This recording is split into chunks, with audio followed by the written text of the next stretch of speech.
Welcome to another in the advanced series of Automation Studio video nuggets. In this video, we use an example scenario to examine how lists and user-defined types enable us to manage and process datasets. We'll start by loading the UDT list sample project. You can download the project from the Automation Studio online help and then unzip the project files and copy them into %appdata%, Nice Systems, Automation Studio projects. This scenario illustrates an automation process used to text customers that have an amount owing. The main workflow reads an Excel spreadsheet containing customer details into a list of rows. For each row, some of the details, name, phone number, and amount owing, are loaded into a user-defined type, and the elements of the user-defined type are passed as parameters to a sub-workflow. In a real-world scenario, the sub-workflow would send a reminder text to the customer. The user-defined type is then added to a list of user-defined types containing the customers texted, and when all rows have been processed, this list is output to a text file. The Excel spreadsheet, customers.xlsx, is saved in C:\temp. It contains details about the customers who will be texted. We will require the first name, phone number, and date fields to transfer to the SMS application. To help us process the data, we need to create several data structures. These have already been created in the sample project, so we'll briefly review the creation process, creating duplicates of the existing data structures. We will create a row variable to hold one customer record. Recall that a row is a one-dimensional array of text or list of text elements. Review the Screen Elements Advanced Video Nugget for more details. Click on Create a Variable, then on Complex Variable. Select General and Row and click Next. We'll name this one row_variable2 and click Finish. We will also need a list of rows to hold the data read from the Excel sheet. Recall that a list of rows is a two-dimensional array of text or list of text element lists. Click on Create a Variable, then on List Variable.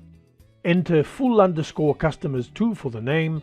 Under Type, select Complex Variable and Row, and then click Finish. We now need to create a user-defined type. User-defined types are essentially user-defined classes, to use object-oriented development terminology, and are often used to represent real-world objects. In other words, a user-defined type is a collection of predefined data type primitives. We'll click on User-defined types and then on the Create New Type button.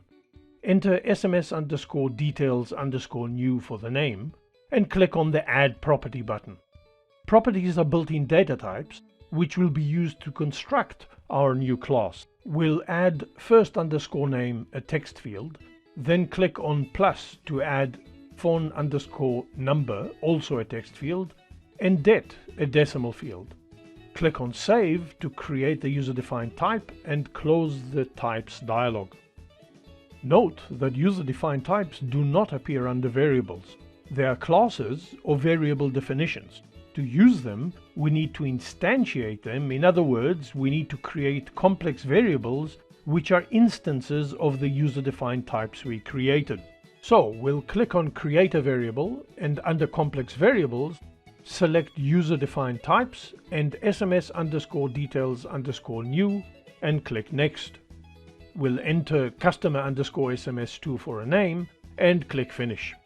Lastly, we need to create a list of the SMS_details_new type to store the texted messages.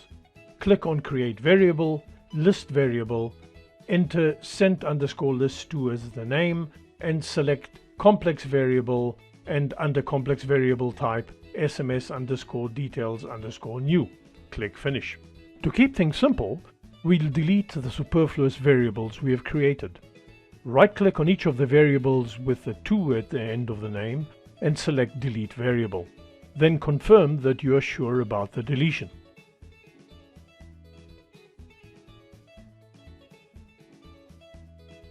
Note that if you attempt to delete a variable that is in use by the project, you will receive a warning. Clicking on Show Usage will open a pane on the right-hand side that shows where the selected variable is being used. Clicking on any of the locations in the Variable in Use pane will focus the canvas on the appropriate step and the action pane on the appropriate function. Let's close the pane and examine the workflow steps. The first step, read user details from Excel, causes the data in the Excel sheet to be read into the list of rows full_customers. Altering the value in the rows parameter allows us to deal with any number of customer records. The any remaining decision tests the number of elements remaining in the full customers list. If there are any rows remaining, it transfers execution to the call send SMS with parameters step. If all the rows have been processed, in other words, there are no rows remaining, processing is transferred to the output sent list step. Call send SMS with parameters takes the first name, phone number and date fields from the first row in the full customers list and loads them into the customer_SMS user-defined type variable.